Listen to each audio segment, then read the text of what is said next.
Hey guys, it's Libby, and this is my December wrap-up and my January TBR.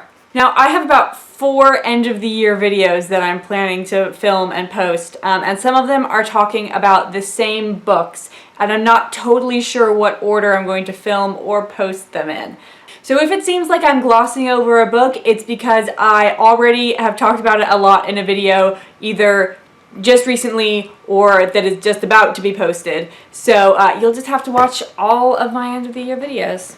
So December started off as everything should with Shakespeare. I read Much Ado About Nothing. I saw Sana from Books and Quill's video with a friend of hers whose name I don't remember, and they talked about Much Ado About Nothing, and I was like, hey, Much Ado About Nothing.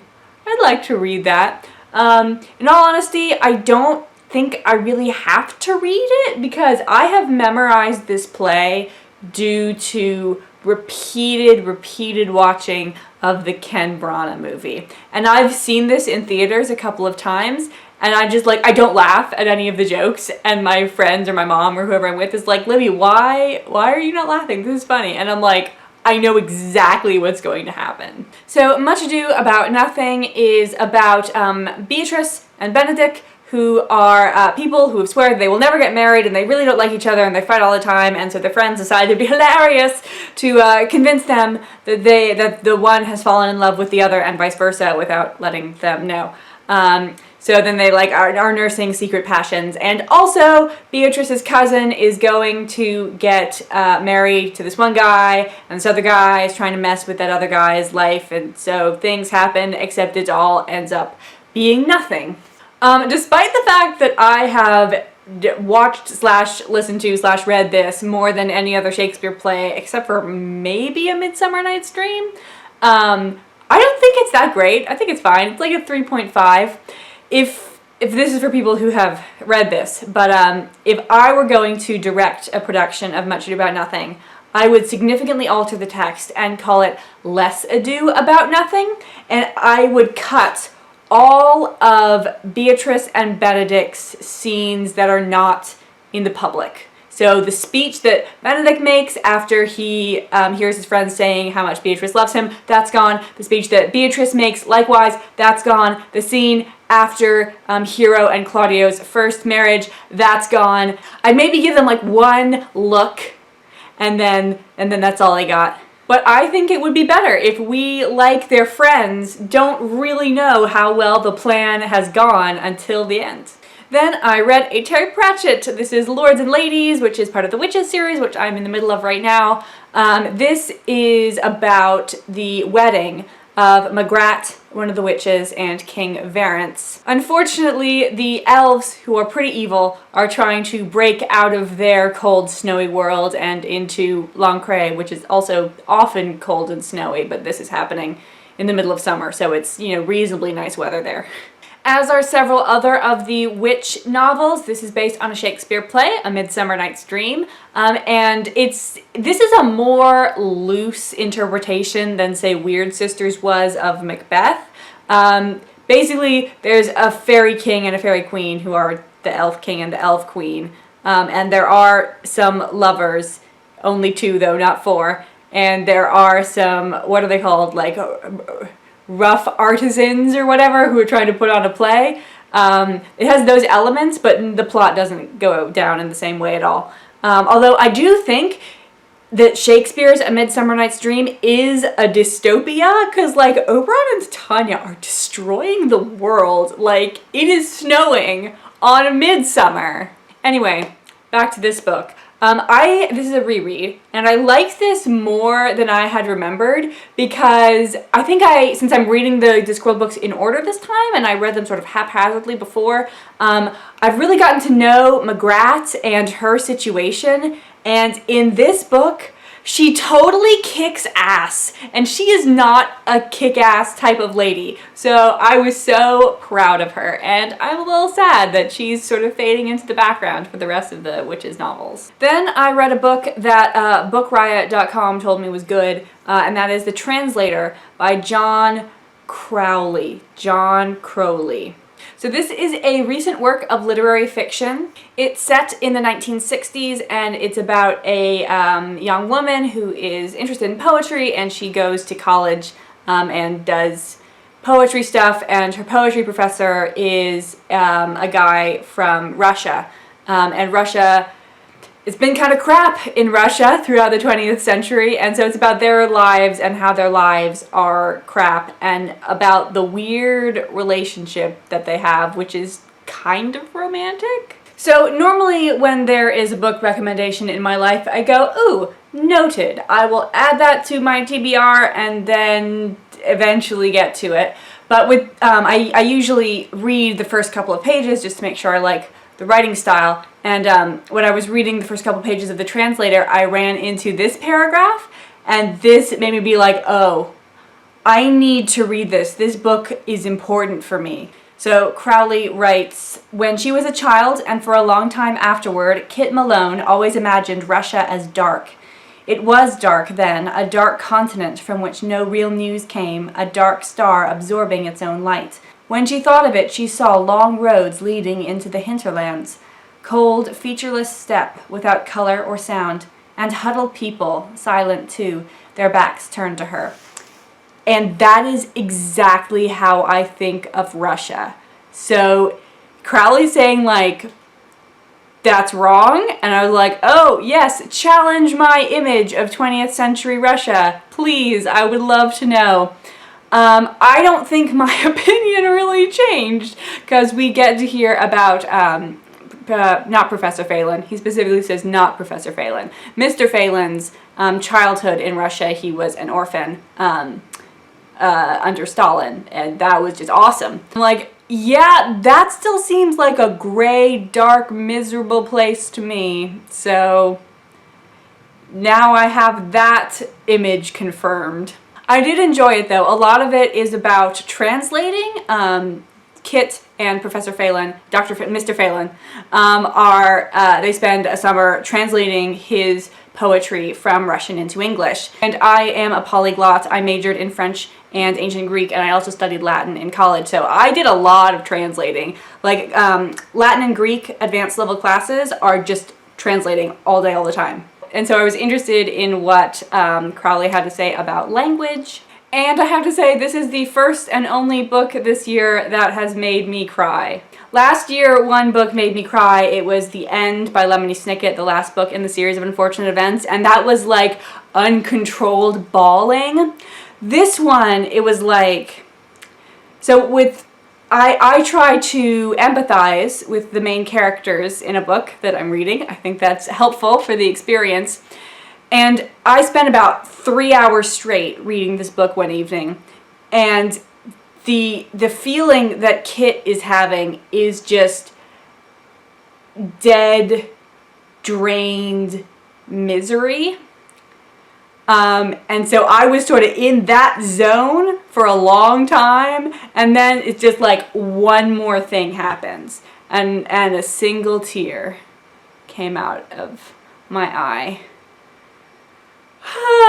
So, read this book if you are ready for a downer. It's kind of a downer, but good downer. And then while I was reading this, I was also reading Hyperbole and a Half by Ali Brosh. I got sort of a third of the way into the Translator, and I was like, oh man, this is gonna be sad. And then Scribd was like, hey Libby, would you be interested in this book? And I was like, I would really be interested in that book. Ali Brosh has, I think it's a blog, or maybe it's a website, where she is funny and does these sort of the fabulous stick figure, slightly more detailed than stick figure, but not much, drawings. And she just tells funny stories about like her dumb dogs and how her parents thought that she was really into hot sauce, and she sort of went along with this just to keep their love. And so I'd read a couple chapters of the Translator, and then I'd be like, oh God, tell me about your stupid dogs. I want funny stories about dumb dogs, please. So that was my like emotional support book. I would highly recommend it. There are sort of two different types of chapters in it. Some of them are stories about Ali's childhood and about her dumb dogs. And then some of them are sort of personal reflections on her character. And the personal reflections on her character were fine. But her stories were like amazing. Like once, there's a whole chapter about how her mom made her granddad a really nice birthday cake, and she was like 6. So she spent like the whole day trying to get this goddamn birthday cake, which she was not allowed to eat. So I gave it a 4 out of 5 stars. I also gave The Translator a 4 out of 5 stars. I forgot to mention that. Then came the Cramathon, when I read a bunch of short fiction and also a couple of other things. I talked about these quite a lot in my vlog, so I will just mention them briefly here. So I read The Demon in the Woods, The Witch of Duva, The Tailor, those are all by Leigh Bardugo, A Cup of Salt Tears by Isabel Yap, The Yellow Wallpaper by Charlotte Perkins Gilman, and then I finished The Tenants of Wildfell Hall, which I've been reading for like 2 months, or listening to the audiobook for like 2 months, so I should probably give it its due. This is by Anne Bronte. This is the last major Bronte novel that I hadn't read because like everyone ignores Shirley and the Professor. It's Anne's second novel and last novel because she died.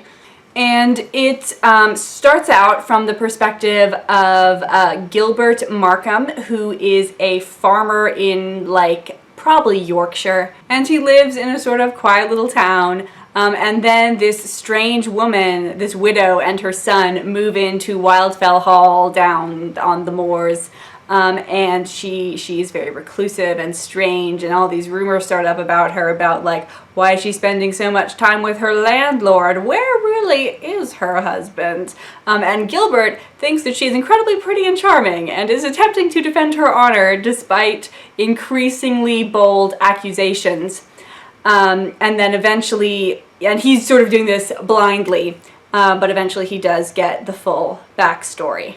And I gave this a 4 out of 5. I really enjoyed Gilbert's sections, but the mysterious woman, Helen, there's a section that is written that is from her diaries, and it is depressing and too long, but still worth a read, especially if you are a Bronte fan. During the Cramathon, I also finished Masquerade, which is the second to last witches book. It's also spelled M-A-S-K-E-R-A-D-E, M-A-S-K, yes. Unlike, as opposed to Masquerade. And this is Terry Pratchett's take on the Phantom of the Opera story. I gave this was like way better than I remembered, especially the ending. The ending was amazing. I would say though, the Phantom of the Opera has not completely saturated our culture in the way that Shakespeare has. So even if you haven't read Macbeth, I think like you sort of have enough Macbeth in your mind and enough of those tropes in order to appreciate Weird Sisters.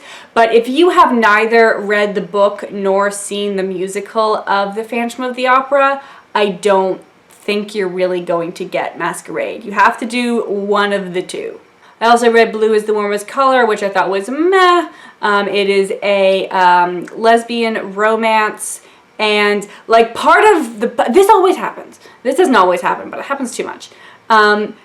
It's mostly told in a flashback.